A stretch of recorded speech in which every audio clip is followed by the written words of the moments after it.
Welcome to Metaphysical Soul Speak. I'm your host, Elena Fox Starks. Hey guys, I hope that you're doing really well in this moment in time. It is the only moment we have ever.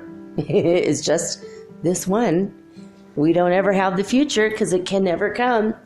And we don't have the past because, well, it's already passed.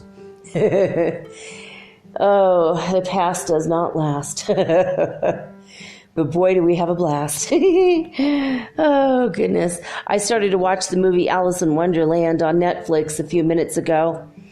We were at the point where some crazy beast was chasing Alice, and I said I better do my show, so shut it off. I'm going to watch it. Watch it the rest of the evening. I wish I had a psychedelic to watch it with, because I think that would make it that much better. Might see things, symbols and whatnot that I wouldn't see otherwise. But yeah, I don't know. Today's been a weird day, like sleep-wise. I went to bed around 2, which is, I've been trying to get back to a good sleeping pattern instead of keeping vampires hours. I've always been vampire-rific as far as at least the hours are concerned. I am always a night owl. I mean, the first light of day breaks, the sun starts to come up. Oh, look, there's my cue to go to bed. When left to my own devices, I always revert back to the vampire activity. Well, I mean, not the blood sucking and all that. But it's always been that way for me, and just with the hours, and it doesn't matter where on earth I live or what my lifestyle is like. When I was back in grade school, I just couldn't sleep at night. I guess I was anxious because I have asthma, and I would always have worse asthma at night, and I get a little scared. And then when I was an adult, I learned that people with asthma die in the middle of the night more often than any other time, usually between the hours of 3 and 5. So I get really, really nervous around those hours. I just can't sleep. It's 5:01. Oh, good. I'm not going to die now. Now it's time to sleep. So just this past week, I've been going to bed around 6, 7, 8, 9 in the morning. It's completely ridiculous. So I've been trying to force myself to go to bed earlier and earlier. And yesterday I was in bed about 3:30, and I laid in bed and I tossed and turned for 2 freaking hours. I was burning up. Right when I laid down, I felt great. As soon as I lay down, I started burning up. I started sweating bullets. I was super hot. I was like, what the hell? All of this energy, all of this cosmic energy, just solar flares, I think, started rolling in, and I just started absorbing all of that energy, and looked outside. The sky was pink. In the morning, the sky was pink. In the afternoon, there was a lot of pink energy. When I look with my quantum sight, I could see it. I don't know if technically I have quantum sight or not, but I think I'm looking through my A chakra and my third eye, and I'm seeing the energetic pink. But then when I drop it down to my normal eyes, it just looks like a slightly pink cloud, but mostly puffy white clouds with blue and gray. And I saw a really weird cloud today too. I saw a white cloud with a black outline, like a little child had taken a black crayon and outlined the cloud. That was the damnedest thing. I have never seen that in my life. I could not believe that. I didn't even take a picture of it. I just stood there and stared at it like, what the hell? Yesterday I did, though, I forgot to mention, I put a bunch of sunset pictures. It was so beautiful, so pink and purple. I think I didn't mention it. I'm not sure now, but I did put that up on my Instagram page. I thought that was very strange. Every few seconds the clouds were changing. So some of the clouds were orange, and then they were pink, and then they were this vermilion, like ultraviolet, super high vibration, pinkish red. It was like kind of between pink and red, like a vermilion pink. And then just this peach sky with this weird, I can't even describe it. You got to go see the pictures. I put them on Twitter and Facebook and Tumblr and also on my Instagram. And that's Mermaid Girl 888 if you want to go check those out. But just real strange. Woke up at 10 o'clock in the morning. Could not go back to sleep. So I didn't get to sleep until 5. Woke up at 10 and I was like wide awake. And I was just like, whoa. I kept trying to lay back down, and the moment I laid back down, I just had to get right back up. Suddenly have so much energy, but if I'm up, I felt tired. Energy is just really weird. Today's a new moon. That could be the new moon energy. The new moon is upon us at this moment, so start new projects this weekend. I wrote a cover letter, and I redid my resume.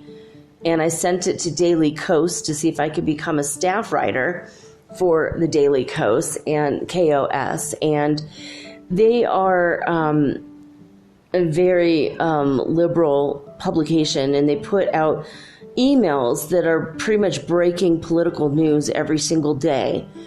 And they've been putting out a lot of petitions over the past several years, and probably 5 or 6 years, but I've been receiving their emails for a while, and I really love this organization, and they're out of San Francisco area, and they're always looking to hire liberal people who are unapologetically, angry and forceful when it comes to the political crap that's going on. And it just sounded like me, so I'm like, oh yeah, okay, I'm gonna at least apply for the job. I don't know if I'll get it or not, but it's good money, really, really good money. It's 40 hours a week, so which means I will be working 16-hour days, between 5 and 7 days a week. But I think it'll be worth it, at least for a while. And if I get a chance, an opportunity to write on the impeachment of Donald Trump, I think that would be well worth it. It would be an honor to write about this. The Democrats and, well, all of the people, basically, I think it's the House, or is it the Senate? I can't remember right now. But they have 2/3 of the majority vote. And the impeachment inquiry was announced a couple days ago. Nancy Pelosi had a news conference, a press conference, and basically said that the inquiry is going forward. Now it's not just a committee, it's the inquiry. I'm like, just impeach him already. Just do it already. Get him the hell out. I had a petition had been sent to me, and I signed it, and then they said, we want to know what is the most pressing matter. And they only had like 5 incidences of the past like 3 or 4 months from Trump. And I was just like, dude, like those things are important-ish. But like one of the things was like he colluded with Ukraine, again, out loud. Like obviously, and Rudy Giuliani's now in the mix, and now he's in trouble. Because of the colluding with the Ukraine and with Russia and with all the crap. These started 2 years ago. Well, I was just like, that's all well and good. That is an impeachable offense. I mean, everything that comes out of this man's mouth or mind or hand, everything he signs, everything he does or touches is pretty much an impeachable offense. But for me, the straw that broke the camel's back is the children that were killed in the refugee camps at the border. Instead of just putting them back to where their country is immediately, they're holding them away from the parents, and they don't have enough supplies or food. And like 20 kids have died in custody already, or more. And, you know, some of the adults have died in custody, and they're packing people in so tight that they can't lay down or sit down. Only 3 or 4 people per cage can actually lay down at a time. And so people are like trying to be polite with each other and take turns. But the situation is so bad, and it goes against international law. And I feel like the moment this guy is impeached, the Mueller investigation that was done, it's all going to come out. He'll be arrested, and if he flees, he's broken international law, and he won't be able to run or hide. And I would love to be writing political commentary for the Daily Ghost during this time, because it's such an exciting time. You know, it's historical, and it'll be so exciting to see him go. Like, get the flock out of here, man. Like, he has done absolutely zero for the American people as far as favors are concerned. I don't see a damn thing he's done that's actually positive or good. There's one thing where he mentioned he's going to make it for people who live in foreign countries, help them in the way that they won't have to pay taxes to the United States when they're not living in the United States.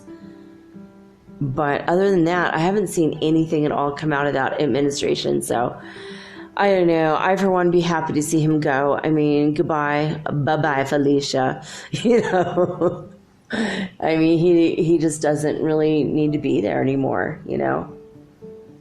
Get him out by Christmas. Let him have Christmas wherever the hell he wants. Whatever jail he chooses, I guess. He'll probably get an ankle bracelet and stay at Trump Towers in Manhattan, but I mean, if I was him and I was in that situation, that's probably what I'd pick. But he'll be denying it till the day he dies that any of this even happened. So the other day,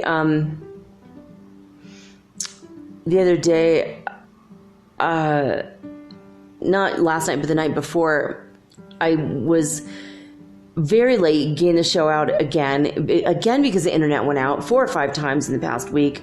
It goes out in the middle of the night, like about 2 to 3, you know, and then a couple times it went out around 4.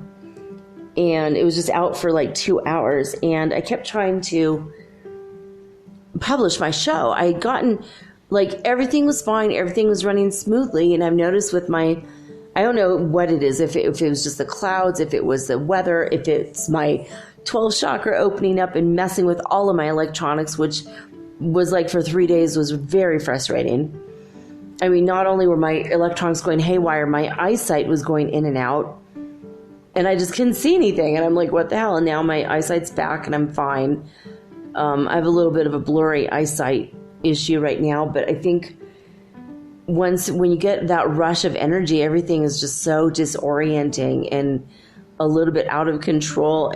You know, like the energy is just, you're not 100% in the flow, and it takes a while to adjust to it. But anyway, I tried to publish the show, and everything was lined up. I had all 12 segments. I had the music. I had it, you know, edited, published, like getting ready to publish. Everything was 100% ready.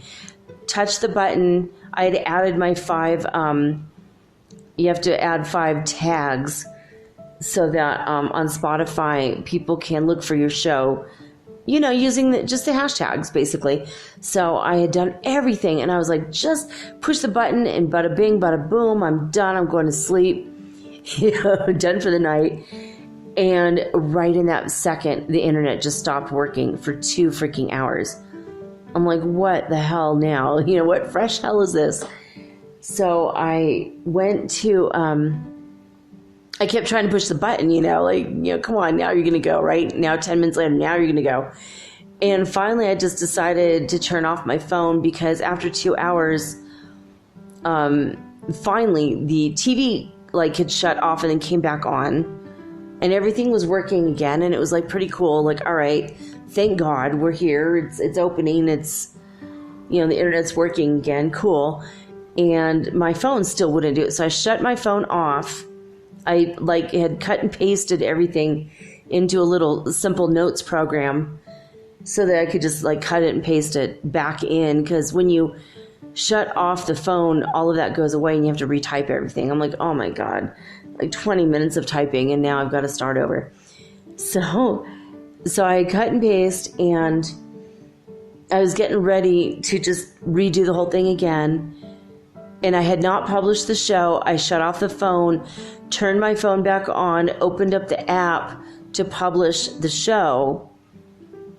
And apparently during the time it took to shut the phone off and on, I traveled to a different dimension or different timeline in which I had just published the show. And 2 people had already listened to it. So it got published and 2 people listened to it in the time it took for me to shut the phone off and turn it back on. And I just did a restart. I did a reboot. I didn't shut it off, wait, and turn it back on. So it was just I pushed one button, it shut itself off immediately, and then went back to the app where I had not published it, but it was published, and 2 people had already heard it. And I'm like, whoa. And I was absolutely sure that I hopped a timeline in that moment. And I felt really strange, and my energy started vibing a little bit higher. So I think I went to a higher up timeline, which is 2% different but 2% better. It was so weird. And then I don't know, and just now, a few seconds ago, one of the pictures that come up on Google Earth on my Google Chromecast, for my TV, it's just basically a screensaver until you use it as a TV. And I was looking at it just now, and one of the pictures of one of the deserts that I've noticed a fairy face in the desert. And so I've stared at this face before, and it's always tan with a grayish tan shadow to it. And just right now it was black and white with a blue shadow. And it's the exact same picture. It's the exact same fairy face I've been seeing. So that's the 2% that's different. It's just the picture of the, I think it was a picture of Chile, the Atacama Desert, something like that. But it's an identical picture that I remember, but it was a different color. It is so freaky when this happens. I don't know. It's just, I feel sometimes that I have become unhinged, and I would have felt like this and absolutely believed I was off my nut if it hadn't been for dozens of people reporting similar things all over YouTube, other light workers going through the same thing. Just remembering being on different timelines, just remembering, oh, that sweater's a different color than I remembered it yesterday. That's weird.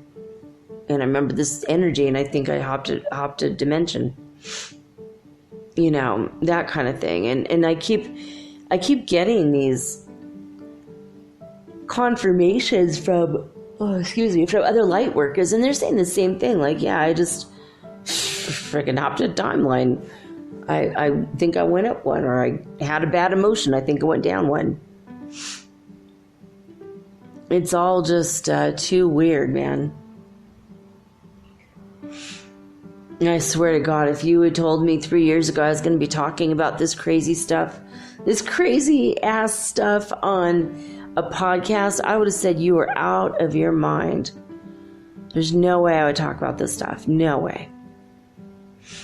Now, I might believe it or go through it before, 3-4 years ago, but I never would have told anyone. I was so scared that people would, just totally assume I'm high or crazy or whatever. But the more I research this stuff, the more I see that other people are going through the exact same or very similar circumstances.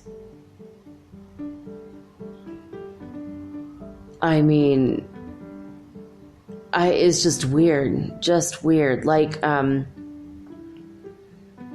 I don't know. Have you ever woken up and you just feel like something is a little weird or a little bit askew, and your blue tennis shoes are like slightly less blue today? Or you have a distinct memory of them being like a royal blue, and now they're more of like a turquoise. And everything else is the same. It's just the one thing that's off is just one little thing. And you're like, oh, well, that's weird. Maybe my mind is different today, or maybe my memory is faulty, you know? I mean, it's so strange. I mean, now, like all the other pictures they've been showing on the Google Chromecast, 100% what I remember before, except for the one. It's enough to make you doubt your sanity. But we weren't allowed before to remember the differences between the timelines when we would hop them, because quantum mechanics, quantum theory states that we have an infinite number of possibilities. We have an infinite number of lifetimes that we're living. Every decision we make, whether we step to the right or step to the left, can set off a whole nother 1,000 different possibilities, potentials. You know, did you go to that job interview or did you not? You know, that could set off 2,000 more timelines, depending on all the circumstances that followed after that. Did you wear perfume to the interview or did you not? Did you forget deodorant or did you make sure you put on double deodorant? I mean, like, it could be like so simple as something like that where you're just like, wow. Now we're getting to be consciously aware of it. The more we go up in vibration, the more we go to the fifth dimension, the more that we become consciously awake and aware. The whole thing is just totally bizarre to me. Super fun. I love psychedelic stuff anyway, so this is... It's not a bad thing. It's just a weird thing. It's just so strange. And I love when I see one of these pictures, or any picture at all, and even in movies or TV shows, and suddenly I remember what everyone was thinking in that moment, because I become the observer and I like go way up in vibration, and I'm like in another dimension, like experiencing it through the eyes of all the people involved in that, you know, little scene in 100-yard radius in every direction. I know what everyone was doing in that moment, what they're thinking, what they're feeling. Were they eating food? Were they craving food? Were they thinking about their wives or their kids? Were they thinking that they would rather go get high or sleep? You know, like, it's so crazy. And sometimes I could look out the window and I could feel people's experience from their perspective. And sometimes I could see it with my mind's eye, like so psychic. It's crazy. I was never, like, I was always psychic, but never to the extent that I am now. And it's gotten stronger in the past 2 to 3 years. So I want you guys to pay attention to that in you, because I can't be the only one. And if it's just now starting to come online for you, just you wait, baby. It's going to be a whole lot more. All right. It's gotten weird. It's getting weirder yet. All right. We're going to go to the disclosurenews.it. Speaking of ascension and the fifth dimension. But first, I'm going to ask, because I forgot yesterday. I think we were at 97 on the ascension symptom scale yesterday. I always will put it, even if I forget to mention it on the air. So, God, I'd like to be connected with you. Am I connected with you? Are we at 99 on the ascension symptom scale? Yeah, I think so too. I thought that, but yeah, we're at 99 today on the ascension symptom scale. And the reason I know that is I feel like this cosmic nap energy, where any moment I'm just going to fall asleep and just start snoring. It's so crazy. And 20 minutes ago or 30 minutes ago, when I first picked my phone up to do the show, I felt energetic and great and not at all sleepy. Now that I'm talking, I'm feeling like extremely tired. And it's just this, the energies are starting to come in again. It's so strange.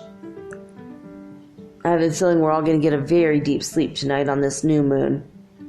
Anyway, the Schumann resonance news today, the first and only report from today is 10 o'clock in the morning, and they say light activity started around 23 UTC yesterday with constant increase. It reached the maximum at 35 hertz at 4 a.m. UTC. The movements continued on these values until 7 UTC when there was a rapid decline. So, I don't know, in Italy, not too bad. 35 hertz. That's a walk in the park for us now compared to what we've been used to, especially from other areas. According to the heartmath.org or HeartMath Institute, they take Schumann resonance news from all over the world. And so I'm going to read that to you right now. California started off at 107 hertz frequency at midnight. And by 4 a.m., they were to 108 hertz frequency. And in Hofuf, Saudi Arabia, they started off at 99 hertz frequency at midnight. And by 4 a.m., they were still exactly the same at 99 hertz frequency. Lithuania saw values of 131 hertz frequency around midnight and only went up to 132 by 4 a.m. Alberta, Canada, this is the one we've been watching for a while now. Alberta, Canada is 197 hertz frequency at midnight, and they went up to 198. So again, like, even though the values are higher than the other value we just talked about, they're high values, but they're not fluctuating a whole lot now suddenly. So Alberta, Canada ended up at 198 at 4 a.m. And now Northland, New Zealand started off at 87 hertz frequency at midnight. And they went to 99 hertz frequency by 4 a.m. So they had some pretty big movement there. And in Hulului, South Africa, they start off at 118 hertz frequency at midnight. And they went down to 121 hertz frequency by 4 a.m. Oh my God, I'm getting more and more tired as this report goes on, and thank God I'm done with it. I'm like feeling exhausted out of nowhere. It's so crazy. I just ate. Usually I feel energetic after I eat. It's energy. I can just feel it. It's just pouring in so rapidly. It's such a crazy feeling. You know these cosmic power naps where you can't help yourself? You doze off for like a second, and next thing you know, it's been 20, 30 minutes, and you're like, dude, I just had a 12-hour sleep. What the hell? Why am I sleeping now? It's crazy. I don't know if that happens to you, but it's happened to me a few times. All right, going to try to push through and then at least get to the break. Maybe I'll take a nap for 20 minutes. So, okay, A Course in Miracles, and this is from the Foundation of Inner Peace. You could go to acim.org in order to read their miracles, or if you want to read it to yourself, you can, but also they have a thing you can push and they will read the lesson for you, which is pretty darned cool. It's good for you if you cannot see or you cannot hear. They have you covered either way. So it's pretty cool. So anyway, you could download the apps for free, any app of your choice. ACIM stands for A Course in Miracles, of course. All right, so lesson 110 is where we left off yesterday. And the lesson is this: I am as God created me. I am as God created me. So, let's see. Today's idea is all you need to let complete correction heal your mind, and give you perfect vision that will heal all the mistakes that any mind has made at any time or place. It is enough to heal the past and make the future free. It is enough to let the present be accepted as it is. It is enough to let time be the means for all the world to learn, escape from time. That's what I did 2 days ago, escaped from time. And every change that time appears to bring in its passing by. It's not all I thought this lesson was going to be about. It's so cool. All right. So, all right, I'm trying to go up here. I am as God created me. His son can suffer nothing. I am his son. So there you have it. I am as God created me. I am as God created me. That's lesson 110. I got through it. I can't believe I didn't fall asleep. If I did and I snored, let me know. Because I'm feeling pretty crazy right now as far as the energy. I'm going to have to take a 20-minute break. But when I come back, I am going to be reading the book that we started reading the other day. And that book is called Clairvoyance and Occult Powers by Swami Panchadasi. This is part 2, and we're going to read from this book every Saturday until we're done with the book.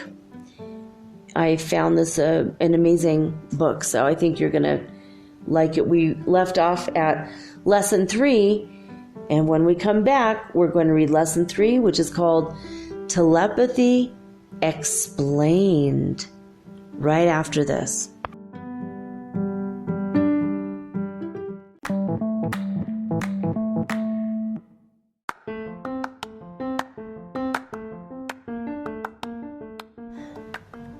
If you haven't heard about Anchor, it's high time you did. It is the absolute easiest way to make a podcast. First of all, it's absolutely free. Second of all, they have creation tools that allow you to record and edit your podcast right from your phone or your computer. You guys have known that I've been doing this for 8 months using the Anchor.fm app right on my cell phone, and I have done it everywhere, right? I have recorded this in my living room, my bedroom, little cafes in Quito, Ecuador, all over Cuenca. It's so absolutely easy to make your podcast, and editing is just a snap. Anchor also will distribute your podcast for you, and it took me about 2.5 months to become syndicated, and now I'm available on Spotify, Apple Podcast, and many more, and so can you. You can make money from your podcast also, and there's no minimum requirement. You get paid from your very first listener. It is everything that you need to make a podcast all in one place. So please, if you are interested in making a podcast of your very own, do not hesitate to start with Anchor. Download the free Anchor app or go to anchor.fm to get started today.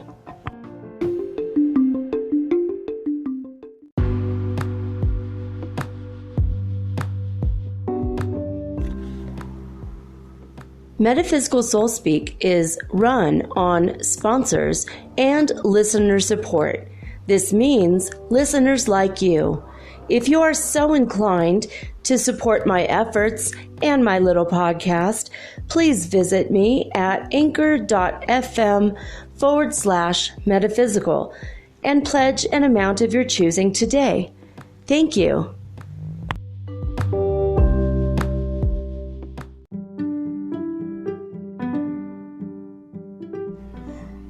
I don't know what you guys did during your break, but I slept for 90 minutes. The magic of radio.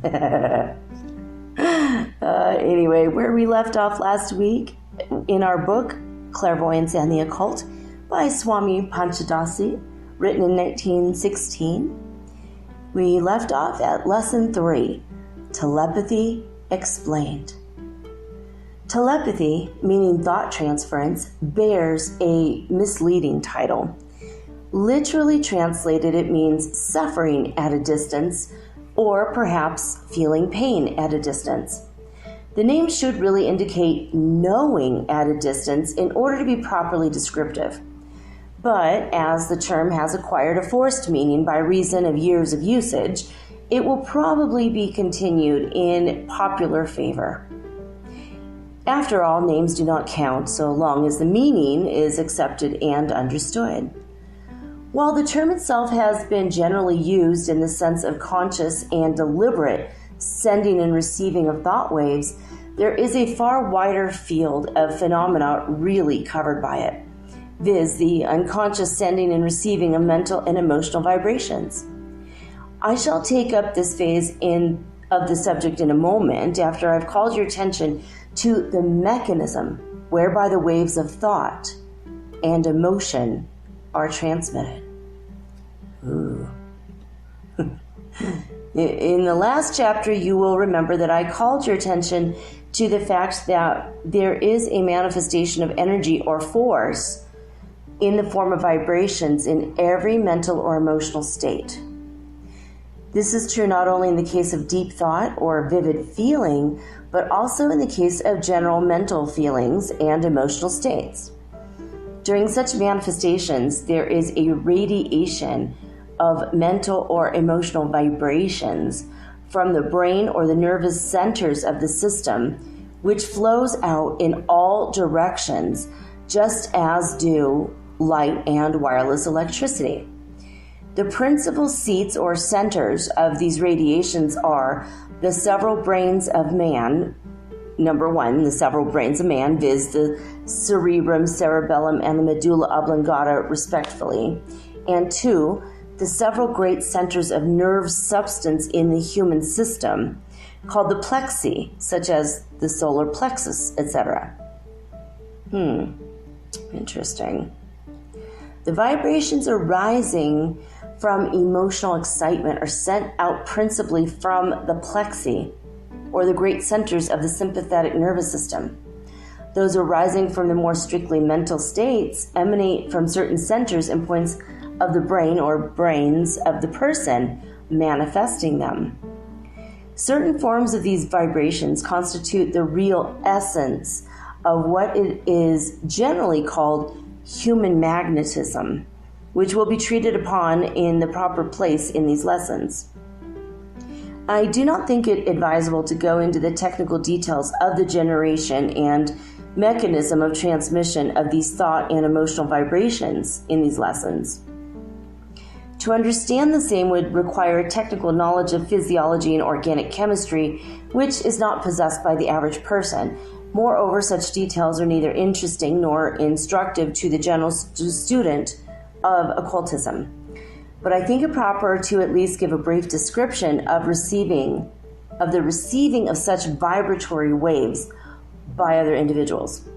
In the first place, every great plexus or groups of nerve ganglia in the human system is a receiving station as well as a sending station.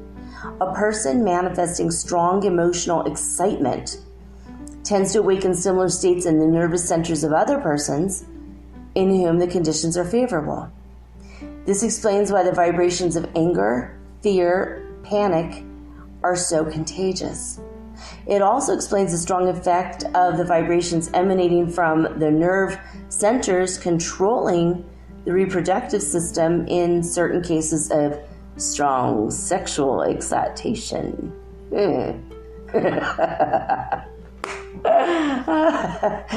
Each human sympathetic nervous system contains many receiving stations where emotional vibrations are received and where they tend to be transformed into similar feeling in the receiving system unless neutralized by other mental or emotional states in the person.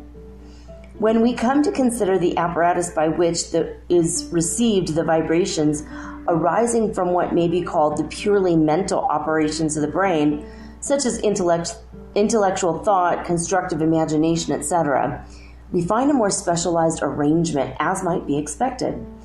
There are several minor receiving points of mental vibrations regarding which I do not consider it worthwhile to go into detail because of the technical features involved. The principal apparatus for receiving thought vibrations of this kind is that which is known as the pineal gland, which I shall now describe. This gets better and better, right? The pineal gland is a peculiar mass of nervous substance which is embedded in the human brain in the position near the middle of the skull, almost directly above the extreme top of the spinal column. It is shaped like a small cone, and it is of a reddish-gray color. It lies in front of the cerebellum and is attached to the floor of the third ventricle of the brain. It contains a small quantity of peculiar particles of gritty, sand-like substance, which are sometimes called brain sand.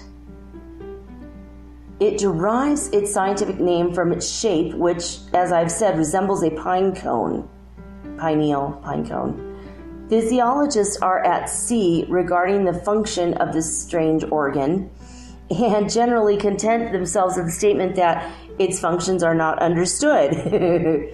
But occultists know that the pineal gland, with its peculiar arrangement of nerve cell corpuscles and its tiny grains of brain sand, is the physical telepathic receiving instrument.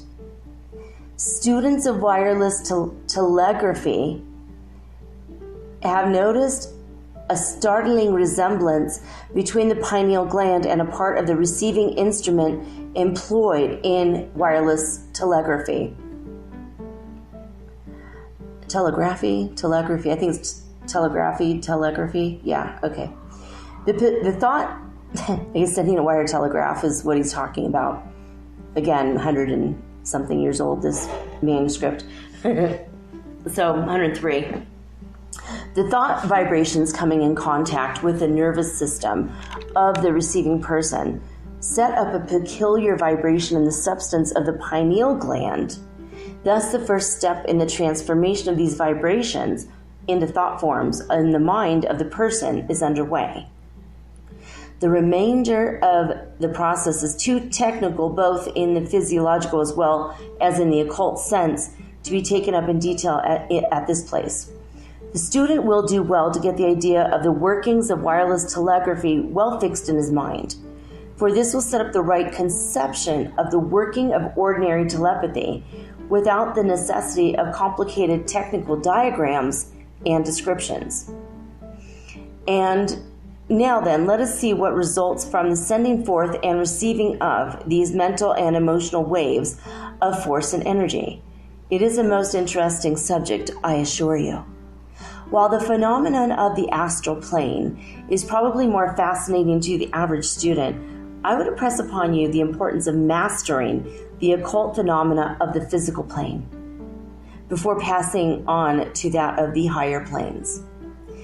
In the first place, as all occultists know, each person is constantly surrounded with what has been called an atmosphere composed of mental and emotional vibrations which are emanated from his personality.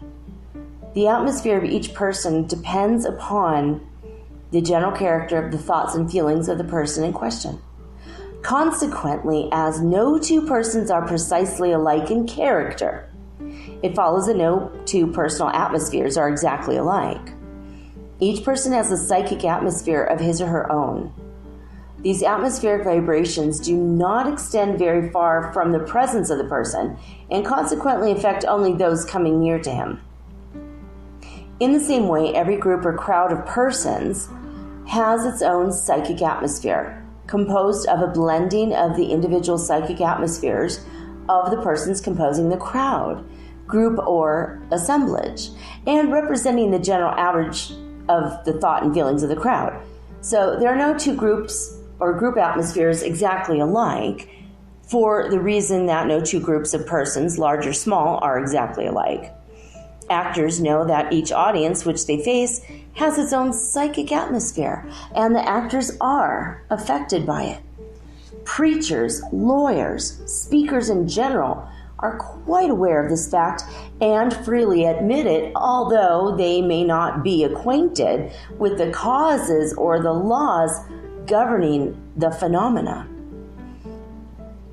Following the same psychic law, it will be found that every town or large city, or even every small village or section of a larger town, will be found to have its own distinctive psychic atmosphere, which is very perceptible to strangers visiting the place, and which affect those who take up their residence in the place.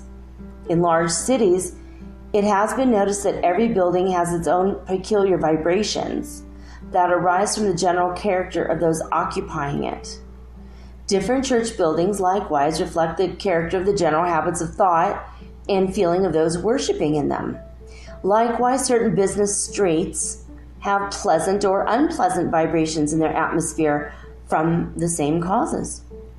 Every person recognizes the truth of these statements, though but few are able to account for the facts in a scientific manner.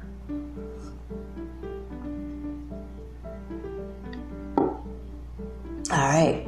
The beginner in the study of psychic phenomenon asks often how these things can be, when the thought which has occasioned the vibrations have long since passed away. The explanation is simple when properly explained, and it is something like this. Just as heat remains in a room after the stove has ceased to throw out the heat waves, so do the vibrations of thought and feeling persist long after the thought or feeling has died away. Or, if you prefer more material illustration, we might say that if a package of perfumery had been opened in a room and then removed, the air will remain charged with the odor for some long time afterwards. So, you see, the same principle applies in the case of psychic vibrations. The person carries around with him the general atmosphere of his characteristic mental or emotional vibrations. And in the same way, the house, church, store, street, town, or city, etc., is permeated with the psychic vibrations of those who have frequented them.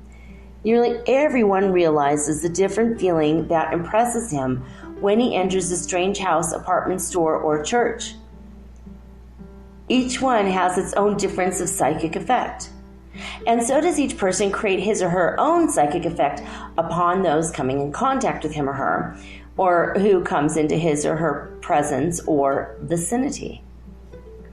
The next question asked by the thoughtful new student is this. If persons are constantly sending forth psychic vibrations, and if such vibrations persist for some time, why are we not overwhelmed with the force of them? And why are they not all so mixed up as to lose all their effect? I shall now answer this very important question. In the first place, though we are constantly affected more or less by the multitude of psychic vibrations beating upon us, still the greater part of them do not consciously impress us. For an example, we have but to consider how few of the sounds or sights of a busy street are impressed upon our consciousness. We hear and see only a few things which attract our attention and interest, and the rest are lost to us, although our eyes and ears receive them all. In the same way, we are impressed only by the stronger vibrations which reach us, and then only by those which we have attracted to ourselves, or which prove attractive to us by reason of our own likes and dislikes. In the second place, the effect of certain thought vibrations is neutralized by the effect of the vibrations of thoughts of an opposite character. Just as a mixture of black and white produces the neutral color of gray, so do two currents of opposing thought vibrations tend to resolve themselves into a neutral vibration which has little or no effect upon those coming in contact with them. You may think of numerous correspondences to this in the world of material things. For instance, a mixture of very hot and very cold water will produce a neutral lukewarm liquid, neither hot nor cold.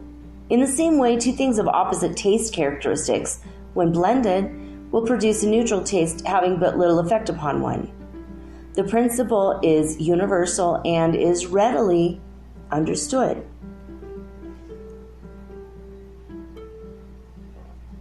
In the third place, there is that which start that over. In the third place, there is that which we may call an affinity between thoughts and feelings of a similar character. Not only do the vibrations of similar thoughts tend to coalesce and combine, but more than this, each one of us attracts to himself or herself the thought vibrations which are in general accord with corresponding thoughts in our own minds or feelings in our own nature. Like attracts like. In the same way, the character of our thoughts and feelings act to repel thought or emotional vibrations of an opposite or inharmonious nature. As all occultists know, everyone draws thought vibrations in harmony with his or her own, and also repels thought vibrations of an inharmonious nature. These are the general laws and principles governing the phenomena of this phase of telepathic vibrations. There is much more to be said on the subject, of course, but if you will note carefully the leading principles and laws of manifestation just mentioned, you will be able to reason correctly regarding any phase of this class of phenomena which may come before you for attention. Once you learn a general rule, the rest becomes merely a matter of application and interpretation. Let us now proceed to a consideration of other phases of the general subject of telepathic influence. We now come to the phase of what may be called direct telepathy. That's where a thought is consciously and more or less purposely directed toward another person. We come across many interesting cases of this kind where persons find themselves thinking intently of certain other persons, and afterwards are told by the other persons that I found myself thinking intently about you at such and such a time, etc. In some of these cases, it is difficult to determine which one started the thinking. Again, how often do we find ourselves thinking of a person when all of a sudden the person comes into sight? Again, we think intently and earnestly about a certain question, and then all of a sudden other folks whom we meet begin talking to us of the same thing. These instances are too common to need more than a passing notice. Yep.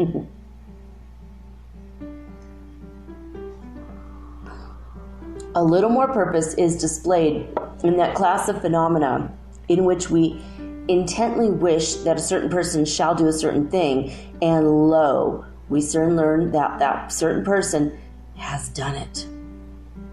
A certain number of years ago, a popular writer wrote an article in which he mentioned what seemed to him to be a curious instance of some sort of mental influence or telepathy. He said that he had found out that if he would sit down and carefully write a letter to some person from whom he had not heard from for a long time, and then destroy the letter instead of sending it, he would almost be certain to receive a letter from that person within a few days. He did not attempt to account for the phenomenon. He merely called the attention of his readers to it. Many persons have followed this suggestion, often with wonderful, very wonderful results. There is nothing miraculous or supernatural about such occurrences. It is merely one phase of telepathy. Wow.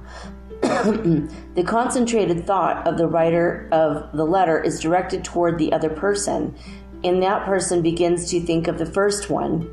Then he thinks he will write to him. Then he actually does write. Distance, space, and direction have no importance in this experiment. It's not necessary to even know where the second person is, in fact. There are often found persons so closely in psychic harmony with each other that they very often are able to ask questions and receive answers from each other, even though great distances separate them. Some particular times there is a better psychic harmony existing between the same persons than is found at other times. All this, of course, affects the success of the experiment. It is surprising that wonderful results along these lines may be obtained by almost any person of average intelligence after a little careful, patient, conscientious practice. But there have been phenomena obtained as the result of a long series of careful experiments which are, in a way, even more wonderful than these somewhat less deliberate experiments just mentioned.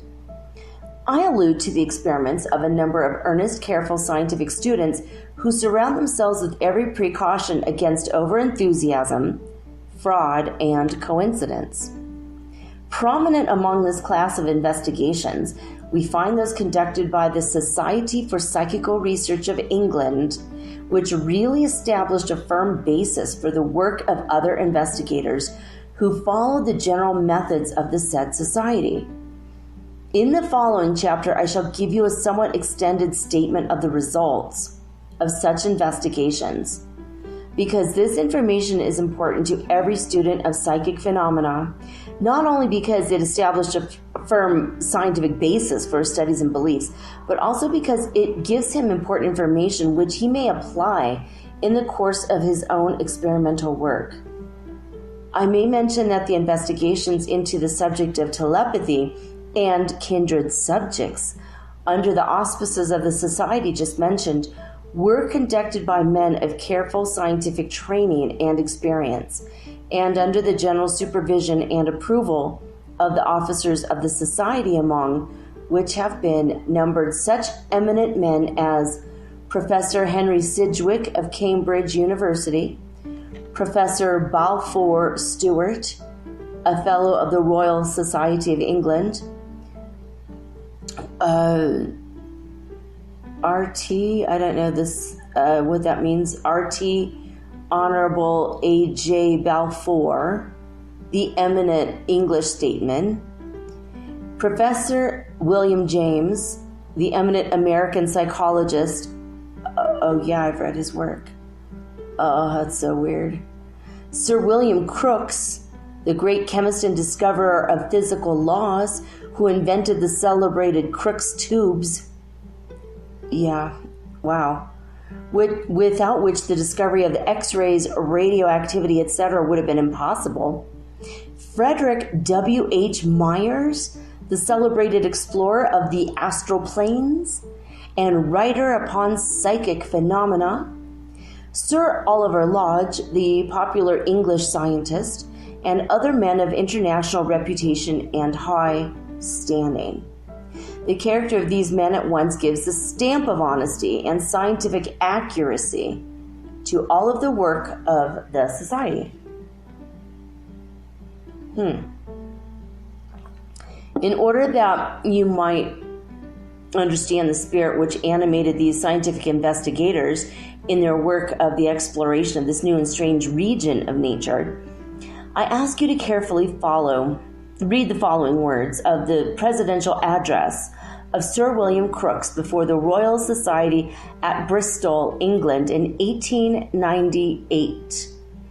Remember, please, that this address was made before an assemblage of distinguished scientists, many of them rank materialists. Remember the devil card the other day? All you see is all there is. That is a rank materialist. The Nanu Nanu sign and the Spock live long and prosper sign, that is a sign of a person who is a materialist. So remember, please, that this address was made before an assemblage of distinguished scientists, many of them rank materialists and quite skeptical of all occult phenomena. This was nearly 20 years ago, remember? Like 123 years ago now. Sir William Crookes, facing this gathering as its president, this is what he said. All right. Were I now introducing for the first time these inquiries to the world of science, I should choose a starting point different from that of old where we formerly began. It would be well to begin with telepathy, with that fundamental law, as I believe it to be, that thoughts and images may be transferred from one mind to another without the agency of the recognized organs of sense, that knowledge may enter the human mind without being communicated in any hitherto known or recognized ways. If telepathy takes place, we have two physical facts: the physical change in the brain of A, the suggester, and the analogous physical change in the brain of B, the recipient of the suggestion. Between these two physical events, there must exist a train of physical causes. It is unscientific to call in the aid of mysterious agencies when, with every fresh advance in knowledge, it is shown that either vibrations have powers and attributes abundantly able to any demand, even the transmission of thought. It is supposed that by some physiologists that the essential cells of nerves do not actually touch, but they're separated by a narrow gap which widens in sleep, while it narrows almost to extinction during mental activity. And this condition is so singularly like a Branly or a Lodge coherer, which is a device that led to the discovery of wireless telegraphy, as to suggest a further analogy. The structure of brain and nerve being similar, it is conceivable that there may be present masses of such nerve coherers in the brain, whose special function it is, maybe, to receive impulses brought from without, through the connecting sequence of either waves or of appropriate order of magnitude. Roent Jen has familiarized us with an order of vibrations of extreme minuteness, as compared to the smallest waves with which we have hitherto been acquainted. And there is no reason to suppose that we have here reached the limit of frequency.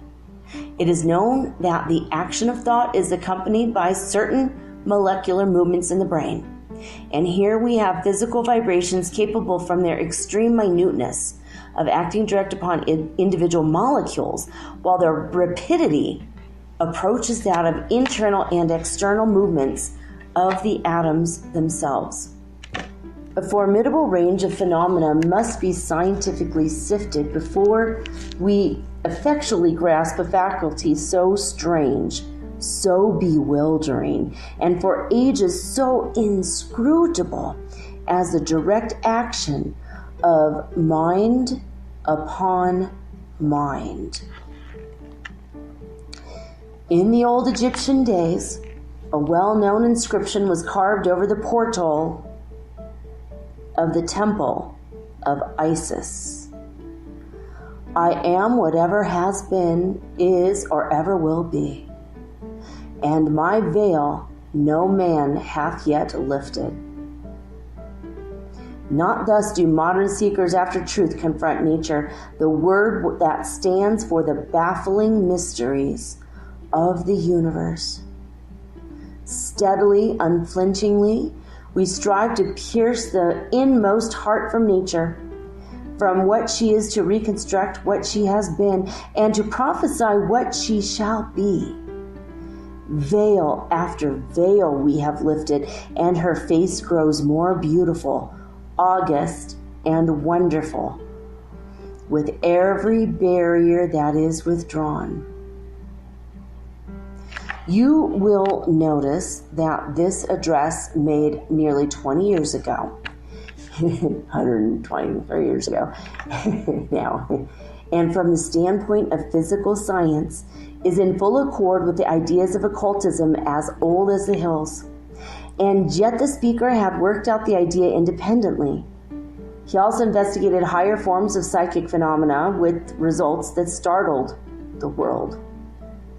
But you will notice that he does not attempt to give any other than purely physical laws the credit for the ordinary phenomena of telepathy. And he was thoroughly right in this, as we have seen. He escaped the common error of confusing physical sense phenomena with the phenomena of the astral senses.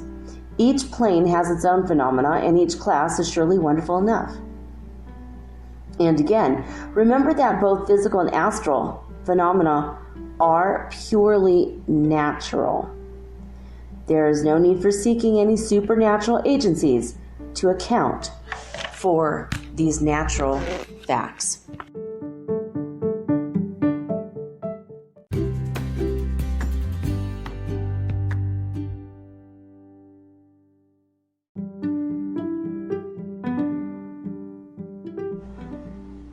Lesson 4, Scientific Telepathy. The investigators of the Society for Psychical Research of England started by giving a broad definition of telepathy as follows. Telepathy is the communication of impressions of any kind from one mind to another, independently of the recognized channels of sense. They took the rational position that the actual distance between the projector and the recipient of the telepathic message is not material, and that all that is required is such a separation of the two persons that no known operation of the senses can bridge the space between them. They wisely held that the telepathy between two persons in the same room is as much as telepathy when the two persons are located at opposite sides of the world. The investigators then ruled out all instances of thought transmission in which there was even the slightest muscular contact between the projector and the recipient. They held that though there might be genuine telepathy in such cases, nevertheless, there was also the possibility of fraud or collusion or unconscious muscular action on the part of the projector. They demanded absolute and actual separation of the two persons in order that their experiments might be above suspicion.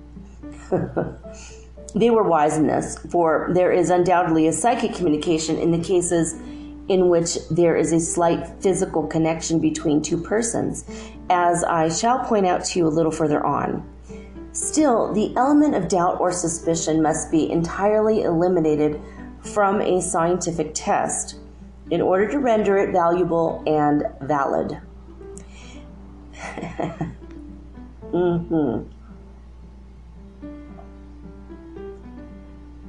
All right. They therefore confined their investigations in telepathy to the two following classes, viz. Number 1, where actions are performed without physical contact with the person willing. And number 2, where some word, card, or number is guessed apparently without any of the ordinary means of communication. The investigators recognized the possibility that in the first of the above mentioned two classes of experiments, there is a possibility of suspicion of collusion, fraud, or unconscious suggestion in the matter of the motion of the eyes of the party or some member of it, which might be seized upon, perhaps unconsciously, by the recipient and used to guide him to object, which was being thought of by the projector or the party. They sought to obviate this difficulty by blindfolding the percipient and by placing non-conductors of sound over his ears. But finally, they came to the conclusion that even these precautions might not prove sufficient, and accordingly, they devoted their attention to the second class of experiments, in which all ordinary means of communication between projector and recipient were impossible. They took the additional precautions of limiting their circle to a small number of investigators of scientific reputations and well known to each other, always avoiding a promiscuous company for obvious reasons. Really? Not going to touch that one. With any kind of poll. Probably means something different 100 years ago, maybe. All right. One of the earliest series of investigations by these special committees of investigators was that of the family of the Reverend A.M. Creary in Derbyshire, England. The children of this family had acquired a reputation in what was known as the guessing game, in which one of the children previously placed outside of the room, then returned to the room and attempted to guess the name or location of some object agreed upon by the party during her absence. The results were very interesting and quite satisfactory, and have frequently been referred to in works on the subject written since that time. I think it well to give the results of this series of experiments in some little detail, for they form a basis for experiments on the part of those who read these lessons.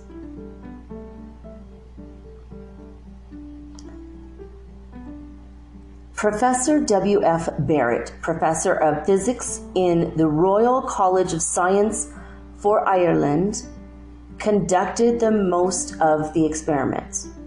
The report to the Society says, "We began by selecting the simplest objects in the room, then chose names of towns, people, dates, cards out of a pack, lines from different poems, etc. In fact, anything or series of ideas that those present could keep in their minds steadily. The children seldom made a mistake. I have seen 17 cards chosen by myself, named right in succession without any mistake. We soon found that a great deal depended on the steadiness with which the ideas were kept before the minds of the thinkers, and upon the energy with which they willed the ideas to pass. I may say that this faculty is not by any means confined to the members of one family. It is much more general than we imagine.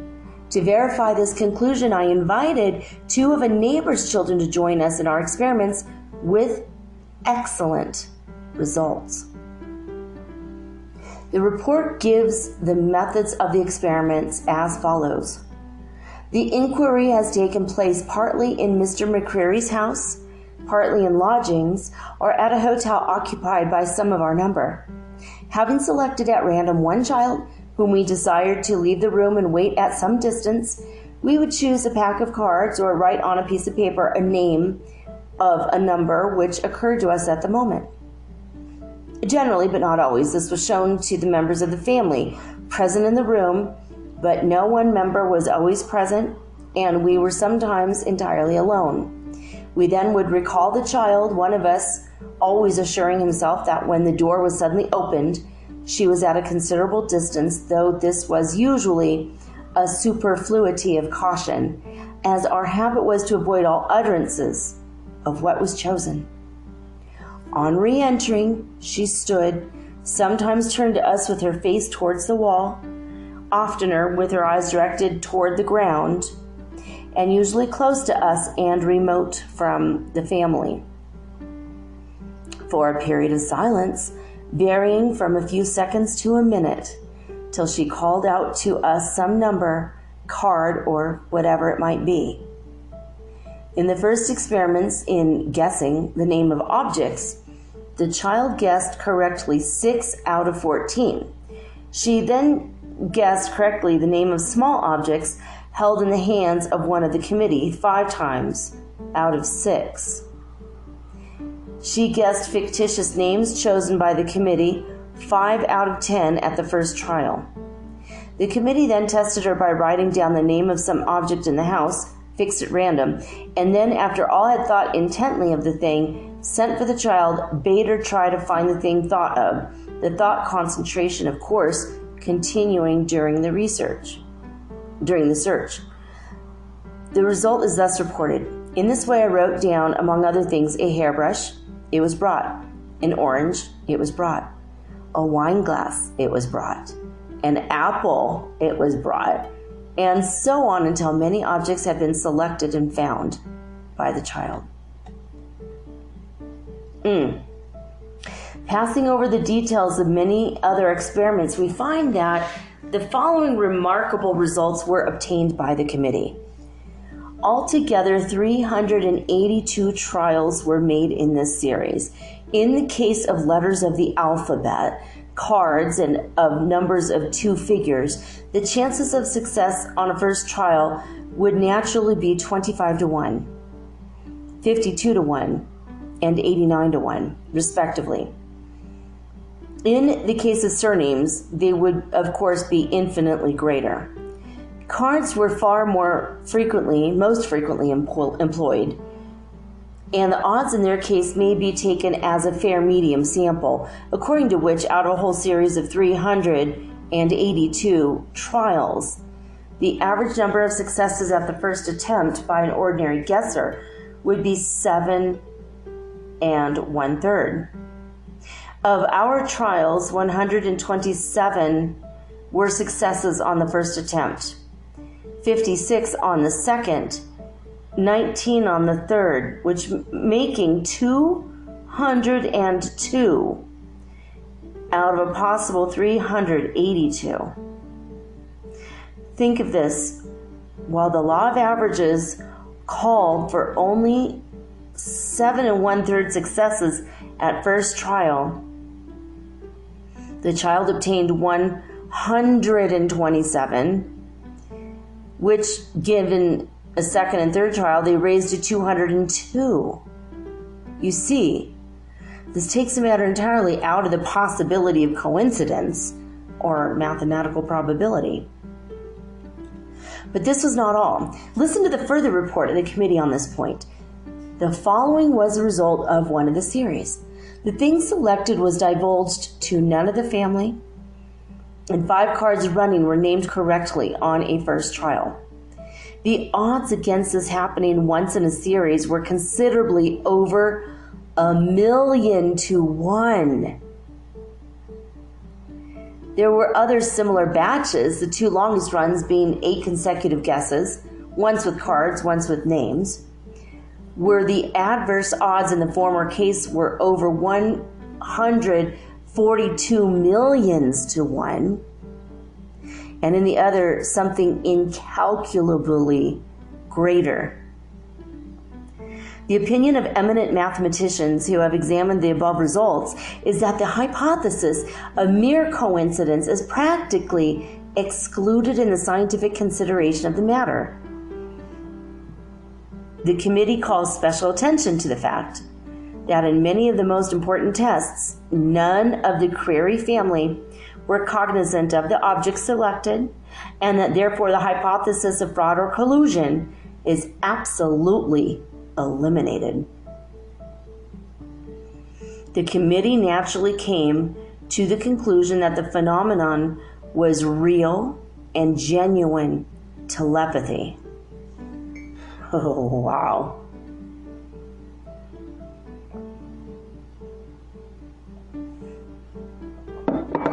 All right. It's interesting, right?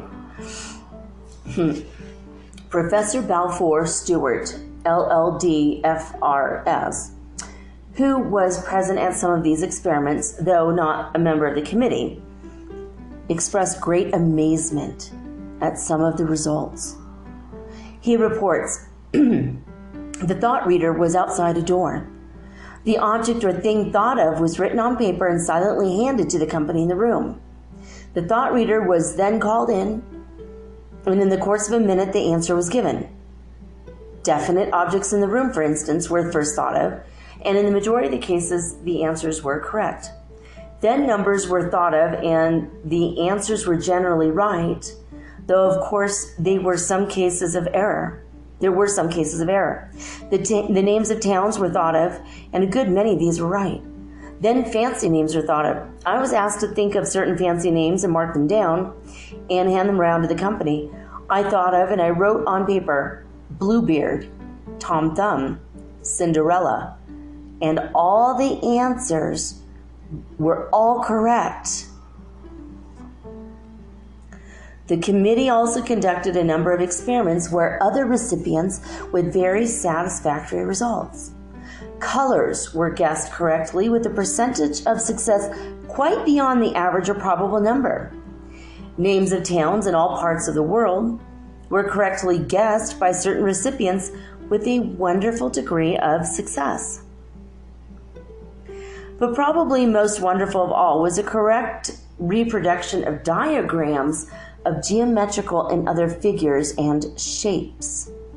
In one case, the recipient in a series of 9 trials succeeded in drawing them all correctly, except that he frequently would reverse them, making the upper side down and the right hand side to the left. The Society has published these reproduced diagrams in its illustrated reports, and they have convinced the most skeptical of critics. Some of the diagrams were quite complicated, unusual, even grotesque, and yet they were reproduced with marvelous accuracy, not in a hesitating manner, but deliberately and continuously, as if the recipient were actually copying a drawing in full sight. Similar results have been obtained by other investigators who have followed the lead of these original ones. So you see, the seal of scientific authority has been placed upon the phenomena of telepathy. It's no longer in the realm of the supernatural or the uncanny. As Camille Flammarion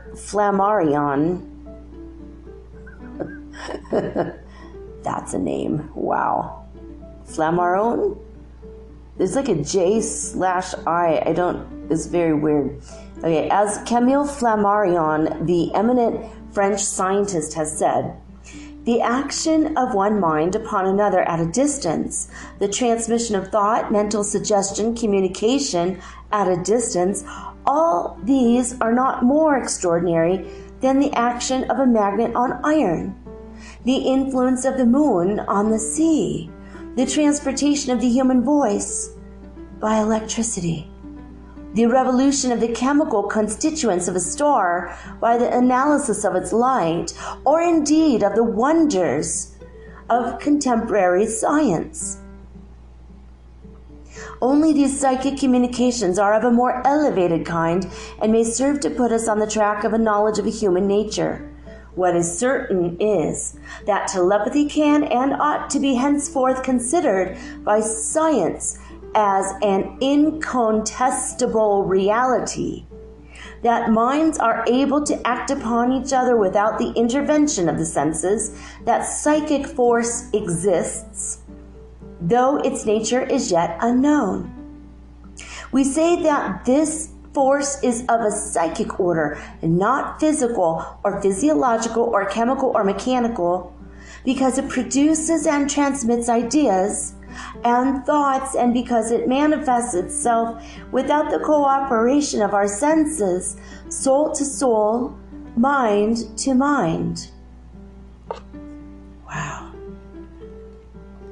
In addition to investigating the above-mentioned classes of telepathic phenomenon, the English Society for Psychical Research investigated many remarkable cases of a somewhat higher phase of telepathy.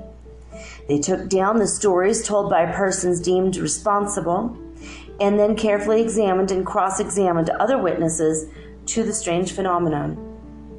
The record of these experiments and investigations fill a number of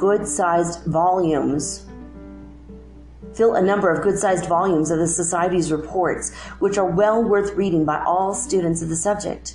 They may be found in the libraries of nearly any large city. I shall, however, select a number of the most interesting of the cases therein reported, to give my students an idea of the character of the phenomena so investigated and found genuine by the committees having this class of telepathy under investigation. An interesting case of spontaneous telepathy that is related to Dr. Eade as follows. There is a house about half a mile from my own, inhabited by some ladies, friends of our family. They have a large alarm bell outside their house. One night, I awoke suddenly and I said to my wife, I am sure I hear Mrs. F's alarm bell ringing. After listening for some time, we heard nothing. I went to sleep again. The next day, Mrs. F. called upon my wife and said to her, "We were wishing for your husband last night, for we were alarmed by thieves. We were all up, and I was about to pull the alarm bell, hoping that he would hear it, saying to my daughters, 'I am sure it will soon bring Dr. Ede.' But we did not ring it. My wife asked what time this had happened, and Mrs. F. said that it happened about 1:30. That was the time I awoke, thinking that I heard the bell." In this case, there was manifested simple, ordinary, physical plane telepathy. Had the bell actually been run and heard psychically, it would have been a case of astral plane hearing, known as clairaudience. As it was, merely the thought in the mind of Mrs. F. and her strong idea to ring the bell caused the transmission of thought waves which struck Dr. Ede with great force and awakened him. This case is interesting because it is typical of many cases of a similar nature within the experience of many persons. It is seen that a strong feeling or excitement accompanied by a strong desire or wish to summon another person tends to give great power and effect to the thought waves emitted. They strike the mind of the recipient like the sudden ringing of an alarm clock bell. Another interesting case is that of two ladies, both well known to members of the committee and vouched for as of strict veracity. This case is unusual for the reason that two different persons received the thought waves at the same time. Here is an abridgment of the case. Lady G and her sister had been spending the evening with their mother, who was in her usual health and spirits when they left her. In the middle of the night, the sister woke in her fright and said to her husband, "Oh, I must go to my mother at once. Do order the carriage. I am sure she has taken ill." On the way to her mother's house, where the two roads meet, she saw Lady G's carriage approaching. When they met each other, asked the other why she was there. They both related the same experience and impression. When they reached their mother's house, they found that she was dying and had expressed an earnest wish to see them. Another case of a similar nature is this.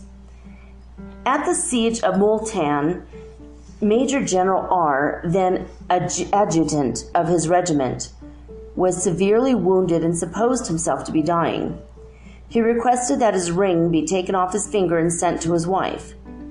At the same time, his wife was at Ferozepur, 150 miles distant, lying on her bed in a state halfway between waking and sleeping.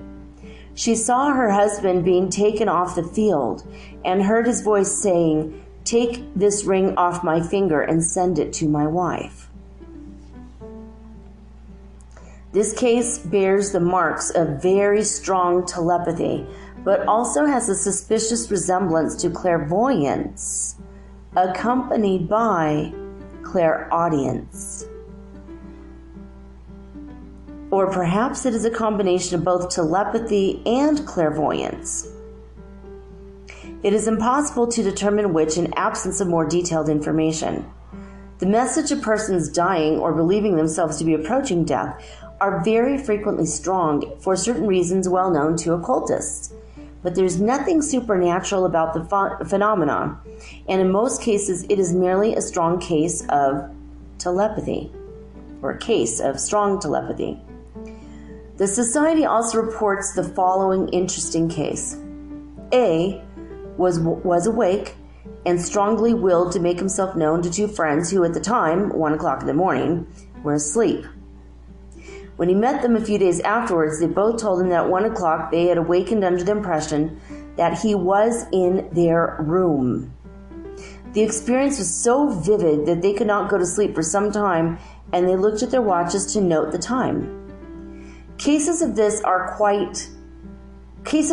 are quite common, and many experimenters have equally good results with this phase of thought transference. You will remember that there is no actual projection of the astral body in most of these cases, but merely a strong impression caused by concentrated thought.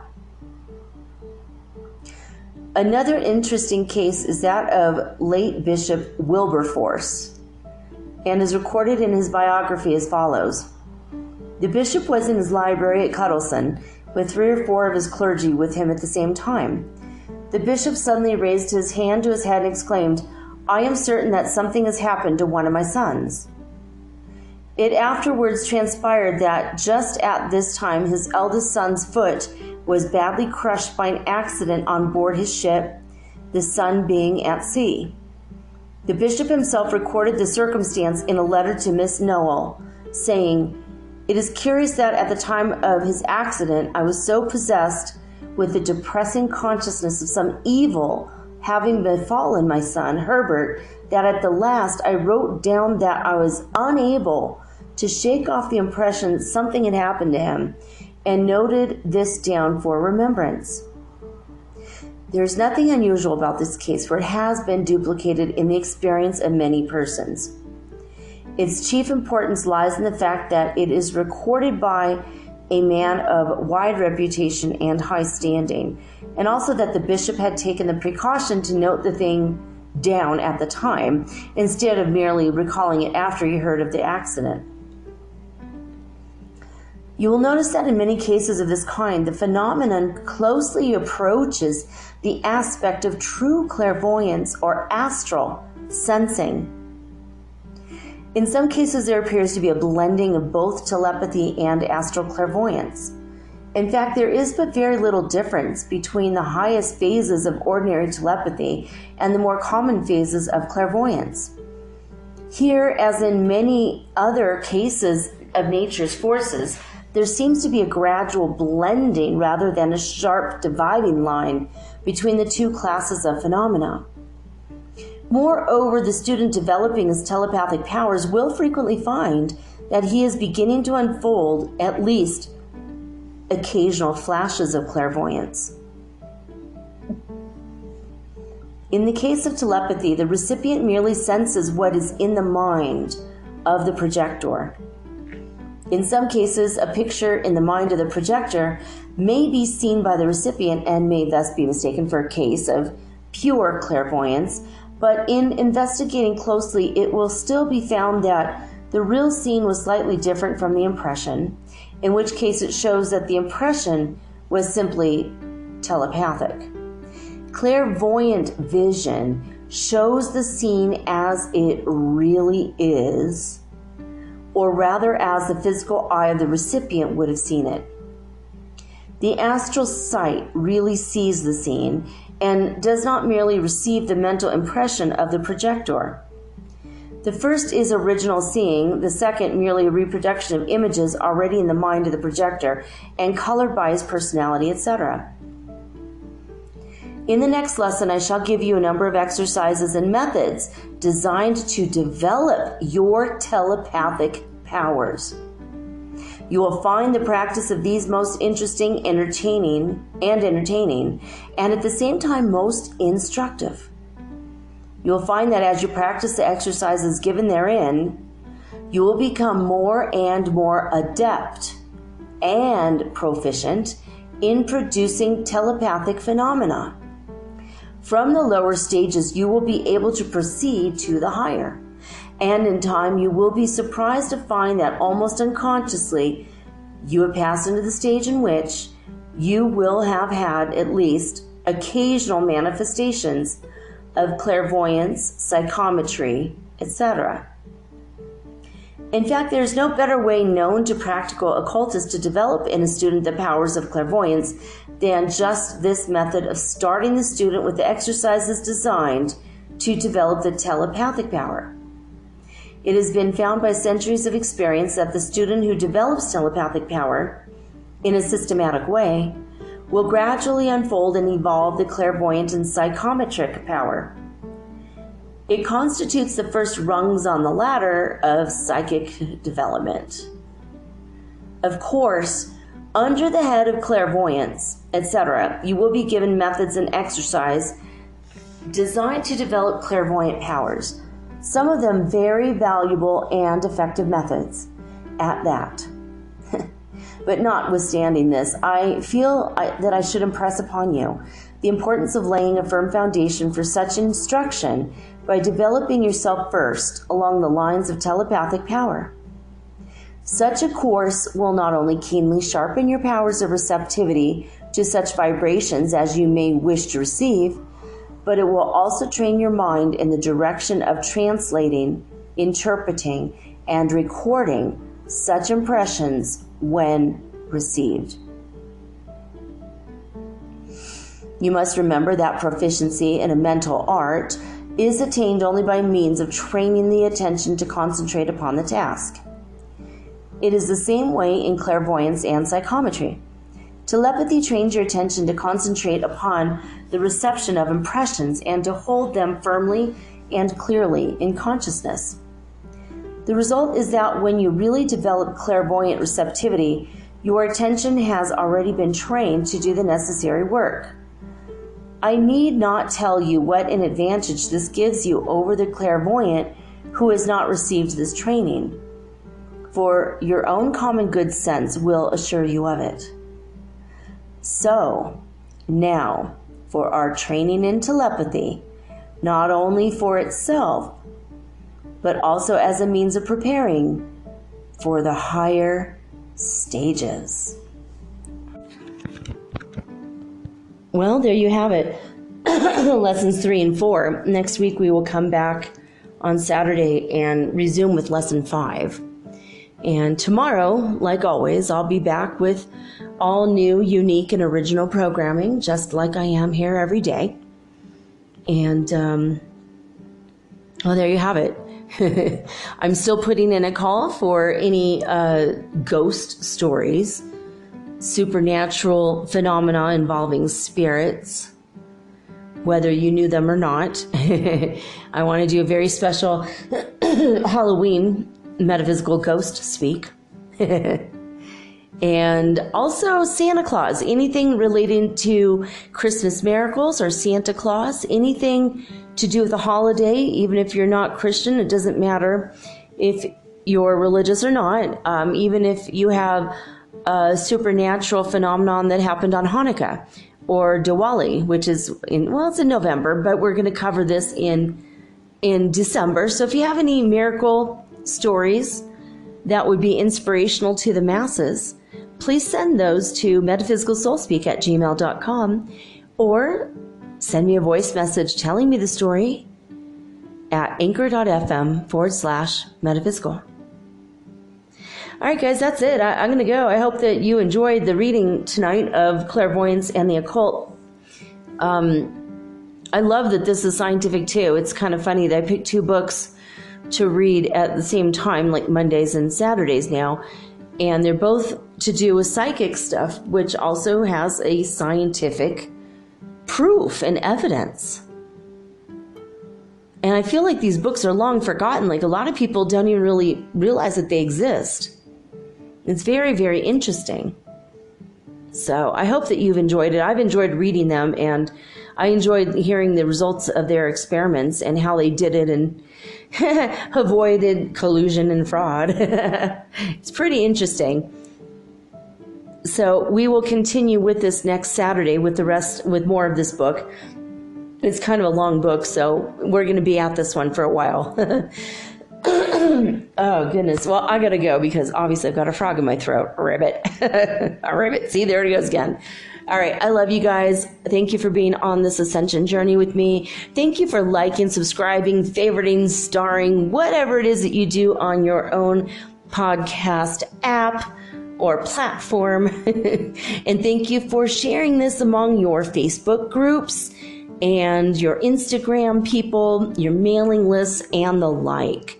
I wanted to say also thank you in advance for those of you who were just about ready to put this on iTunes. If you go ahead on iTunes and put a 5-star review if you think I deserve it, or just any review, as long as it's, 4 or 5 stars, hopefully, I would be much obliged. I would be very, very happy. We want to get this show on the map, get it out there. You know, tomorrow is the podcast awards, and I'm not even on the list because I am so brand new to this. But I would like to know that maybe next year I would be nominated, possibly, if you guys think I deserve it. But we can't get that until we get my name on the map and get the show out there. So thank you for those of you who have been sharing my show. I'm really, really honored and grateful that you've been doing this for me. And for the greater good of humanity, of course, because I'm doing the show to serve you guys. I already know most of this stuff, so I didn't really need to do a show for me. I'm doing it for you guys. So I'm glad you're here. I'm glad you're learning and growing with me, and we're on this ascension journey together, as I said. And, that's all I got to say about that for now. So signing off with peace and joy and the high vibes of the holy fifth dimension. Until next time, peace.